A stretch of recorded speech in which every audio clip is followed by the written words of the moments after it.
بيان عن مؤتمر الثار إلى الرأي العام يكشف التشخيص السياسي للواقع السوري الراهن المؤزق التاريخي الذي يتخبط فيه الفكر الشمولي الحاكم، والذي تمظهر جليا في صياغة المشهد التمثيلي لما يسمى مجلس الشعب عبر استراتيجية القوائم الجاهزة والاختيار البيروقراطي الفوقي في قفزة واضحة فوق المعايير القانونية والتعددية وتجاهل التام للطبيعة السوسياسية والنموذج الإداري القائم في مناطقنا. ومن هذا المنطلق فإننا في مؤتمر الثار وبموجب التزامنا المبدئي بفلسفة التحرر الاجتماعي والسياسي التي تقودها المرأة نعلن مجابهتنا الفكرية والسياسية لهذه المنظومة الإجرائية ومخرجاتها التي تعجز عن استيعاب الإرادة الحرة للمجتمع والنساء،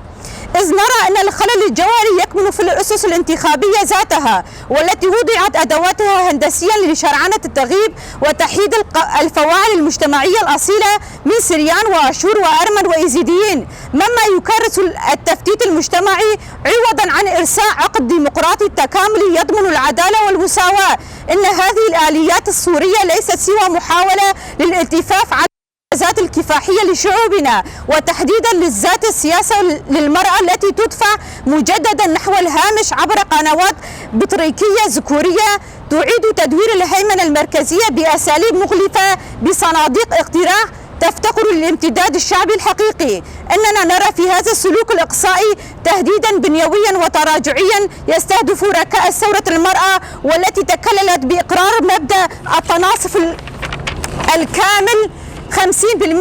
ومؤسسة نظام الرئاسة المشتركة كشرط ملزم في إدارة الشأن العام، وبناء عليه فإن التحول الديمقراطي في سوريا لن يمر عبر فرض واقع سلطوي هجين أو تقويض المكتسبات الجندرية والمجتمعية، بل يفرض بالضرورة إسقاط مفاعيل هذه التعيينات الفوقية فورا والانتقال نحو فضاء تفاوضي وطني جامع يتجسد في مؤتمر وطني سوري شامل يضم القوى الطليعية والمكونات كافة مع تثبيت مبدأ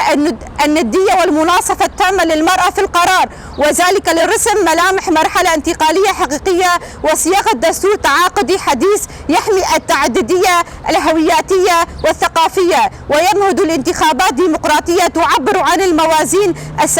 السكانية والسياسية الواقعية، ووصولا إلى بناء سوريا ديمقراطية تعددية لا مركزية تصون قيادة المرأة والمجتمع. مؤتمر الثار 25 أيار 2026. جنجيان آزادي، جنجيان آزادي، جنجيان آزادي، جنجيان آزادي.